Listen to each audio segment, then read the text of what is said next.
রাধে রাধে, জয় শ্রীকৃষ্ণ। বন্ধুরা, আমার হাতে আজকে একটি সেট রয়েছে MI A3। সেটটি ডেড আছে। তো আমরা এখানে পাওয়ার সুইচ প্রেস করে দেখছি আমাদের সেটে কিন্তু কোনো কিছুই লোগো শো করছে না। আমি এখন চার্জার ইন করে দেখব যে আমাদের সেটে কিছু দেখায়নি, কোনোই লোগো কিছু শো করছে না। এবং আমাদের যে 6 পোর্ট চার্জিং ডিভাইস আছে সেই ডিভাইসে কিন্তু 0.1 অ্যাম্পিয়ার এখানে কনজিউম করছে। তো আমি একবার সেটের যে ব্যাটারিটা আছে সেই ব্যাটারিটা খুলে একবার দেখবো যে আমাদের 6 পোর্ট চার্জিং ডিভাইসে কত অ্যাম্পিয়ার শো করে। দেখতেই পাচ্ছেন সেম কন্ডিশন 0.1 অ্যাম্পিয়ারই শো করছে। তো আমাদের যেহেতু আমরা এখানে বুঝতে পারছি না 6 পোর্ট চার্জিং অ্যাম্পিয়ারে যে আমাদের সেটে আসলে প্রবলেমটা কোথায়, তো আমরা ডিপিএস মেশিনের সাহায্যে একবার চেক করে দেখব যে আমাদের এখানে ডিপিএসে আমাদের কত রিডিং শো করে। ডিপিএস এর বুট কেবিলটা আমি যখন এখানে লাগিয়েছি, লাগানোর পরে আমাদের কিন্তু সেটে কোনো অ্যাম্পিয়ার কনজিউম করেনি এবং পাওয়ার সুইচ প্রেস করার পরেও কিন্তু কোনো অ্যাম্পিয়ার কনজিউম করেনি। আপনারা দেখতেই পাচ্ছেন ক্যামেরাতে যে আমাদের এখানে পাওয়ার সুইচ প্রেস করার পরেও কিন্তু আমাদের 0.0 অ্যাম্পিয়ার হয়ে আছে। আমাদের 4.2 ভোল্টের যে ডিপিএস মেশিন আছে তাতে কিন্তু অ্যাম্পিয়ার 0.00 হয়ে আছে। তো এখান থেকে আমরা কনফার্ম হতে পারি যে আমাদের এই সেটটিতে হয় পাওয়ার সেকশনের প্রবলেম আছে অথবা সিপিইউ থেকে প্রবলেম আছে। সিপিইউ থেকে প্রবলেম থাকলেও অনেক সময় কোনো কিছু পাওয়ার কনজিউম করে না। তো আমরা এখন মাল্টিমিটার সাহায্যে একবার ডায়োড মোডে দেখে নেব যে আমাদের এখানে যে ব্যাটারি কানেক্টর আছে সেই ব্যাটারি কানেক্টরে আমাদের কত রিডিং শো করছে। তো ব্যাটারি কানেক্টরে আমাদের যে রিডিংটা শো করছে সেটা কিন্তু একদম পারফেক্ট দেখাচ্ছে। আমরা একবার ব্যাটারিতে আমাদের ভোল্টেজটা চেক করে নেব যে আমাদের ব্যাটারিতে ভোল্টেজ কত আছে। বন্ধুরা দেখতেই পাচ্ছেন আমাদের যে ব্যাটারি আছে সেই ব্যাটারি কিন্তু লো ভোল্টেজ আছে, যা 3.7 ভোল্ট ছাড়া কিন্তু আমাদের সেটে কোনো লোগো আসবে না এবং আমাদের সেটটি অনও হবে না। তো এখান থেকে কনফার্ম হতে পারি যে সেটটিতে হয়তো শর্ট থাকতে পারে। তবুও আমরা একবার চার্জার ইন করে আমাদের যে পাওয়ার আইসি আছে সেই পাওয়ার আইসির আশেপাশে যেসব বাক কয়েলগুলো আছে সেই বাক কয়েলগুলো একবার আমরা তার ভোল্টেজ চেক করে নেব যে আমাদের এখানে ভোল্টেজগুলো সঠিক মাত্রায় আসছে কিনা এবং স্টক হয়ে আছে নাকি ওঠানামা করছে। তো আমাদের যে বাক কয়েলগুলো আছে সেই বাক কয়েলের ভোল্টেজ কিন্তু আমাদের এখানে সঠিক পরিমাণে শো করছে। আপনারা সেগুলো দেখতেই পাচ্ছেন, যেটা হাই এলডিও সেটাতে হাই ভোল্টেজ শো করছে, যেটা লো এলডিও সেটাতে লো ভোল্টেজ শো করছে। অর্থাৎ আমাদের যে বাক কয়েলগুলো আছে সেই বাক কয়েলে আমাদের ভোল্টেজ কিন্তু সঠিক মাত্রায় আছে এবং আমাদের যে বিপিএইচ লাইন আছে সেই লাইনের ভোল্টেজ আমাদের সঠিক আছে। তো আমরা এখানে দুটো ভোল্টেজ এখানে খুঁজে নেব, দুটো থেকে তিনটে। একটা হচ্ছে 1.8, একটা হচ্ছে 1.2 এবং একটা হচ্ছে 1.00।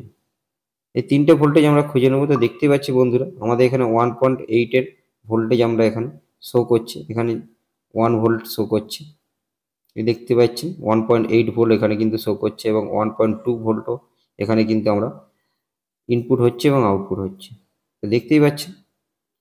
তো সেই হেতু আমাদের ধারণা যে আমাদের যে পাওয়ার আইসি বা পাওয়ার সেকশন আছে আমাদের পাওয়ার সেকশন কিন্তু এখানে একদম ওকে আছে। তো তাই আমরা চলে যাব সরাসরি আমাদের যে সিপিইউ আছে সেই সিপিইউর কাছে, কারণ আমাদের এখানে কোনো সেটে কিন্তু যে মাল্টিমিটারের সাহায্যে আমরা ব্যাটারি কানেক্টারে চেক করে দেখলাম আমাদের কিন্তু সঠিক মাত্রায় মান দেখাচ্ছে এবং সঠিক মাত্রায় ভোল্টেজও দেখাচ্ছে।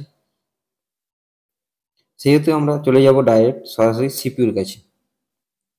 আমরা সিপিইউটা একবার রিবল করে দেখব যে আমাদের এই প্রবলেমটা ফিক্সড হয় কিনা।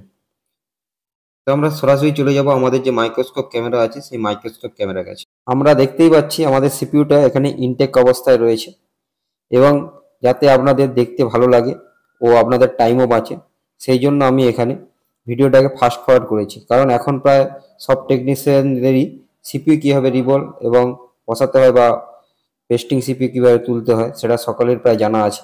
যদি আপনাদের না জানা থাকে বা আপনাদের যদি আরও ভিডিও দরকার হয় তো আমাকে কমেন্ট করে অবশ্যই জানাতে পারেন। এছাড়া আমার পিছনে অনেক ভিডিও দেওয়া আছে সিপিইউ রিবলিংয়ে, সেগুলো দেখেও আপনারা অনেক অভিজ্ঞতা সঞ্চয় করতে পারেন। সেখানে আমি ডিটেলসে সিপিইউ রিবল ওঠানো, বসানো এবং পেস্টিং আইসি কীভাবে কাটিং করে সেফলিভাবে তুলতে হয় তার সমস্ত কিছু ভিডিও আমার ডিটেলসে দেওয়া আছে। সেগুলো দেখলে আপনারা অনেক অভিজ্ঞতা সঞ্চয় করতে পারবেন।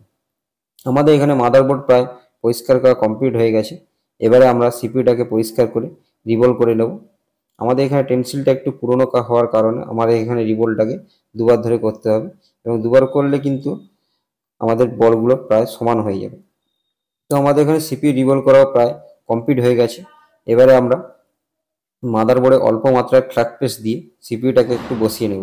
বসিয়ে আমরা অল্প মাত্রায় হিট দিলেই কিন্তু আমাদের সিপিইউটা সঠিক মাত্রায় বসে যাবে। এখানে আমার 857 DW প্লাস যে ব্লোয়ার আছে সেই ব্লোয়ারে আমি এয়ারকে 3-তে রেখেছি এবং হিটটাকে 340 থেকে 50-এর মধ্যে রেখেছি। তো আমাদের সিপিইউ বসানো প্রায় কমপ্লিট হয়ে গেছে। এবারে আমাদের চেকিংয়ের পালা। আমরা একটু সেটটাকে কেসিংয়ের মধ্যে লাগিয়ে চেকিং করে দেখব যে আমাদের যে সেটটি আমরা কাজ করেছি সেই কাজটা বা প্রবলেমটা আমাদের এখানে ফিক্সড হয়েছে কিনা। আমি প্রথমে চার্জার লাগিয়ে দেখে নেব, যেহেতু ব্যাটারিতে চার্জ ছিল না তাই আমি চার্জ লাগিয়ে প্রথমে চেক করব যে আমাদের কোনো লোগো শো করছে কিনা। তো দেখতেই পাচ্ছেন বন্ধুরা, আমাদের চার্জিং লোগো শো করছে এবং ব্লিঙ্কিং করছে, যেহেতু ব্যাটারিতে এখনো পর্যন্ত চার্জ নেই। তো আমরা একটু ওয়েট করব ব্যাটারিতে চার্জ হওয়ার জন্য, তারপরে আমরা আমাদের সেটটিকে অন করব। অন করে আমরা দেখব যে আমাদের এই সেটটিতে প্রপার কাজ হয় কিনা। তো আরেকবার চার্জারটা খুলে আমরা চার্জারটা ইন করলাম। ইন করে আমরা দেখতে পাচ্ছি যে আমাদের এখানে কোনো কিছু লোগো আসছে না। তো আমরা ব্যাটারিটা আবার একবার খুলে দ্বিতীয়বার আমরা আবার একবার চেক করে দেখব। দেখতে পাচ্ছেন বন্ধুরা, এখানে সেটটি প্রায় অন হওয়ার পর্যায়ে আমাদের লোগো এসে গেছে এবং 1% এখানে চার্জ শো করছে। তো আমরা এখানে আমাদের যে 6 পোর্ট ডিভাইস আছে সেই ডিভাইসে দেখে নেব আমাদের কতটা অ্যাম্পিয়ার কনজিউম করছে। দেখতেই পাচ্ছেন 2.1 অ্যাম্পিয়ার কনজিউম করছে। তো ভিডিওটা যদি ভালো লেগে থাকে অবশ্যই একটা লাইক করবেন ও চ্যানেলকে সাবস্ক্রাইব করবেন।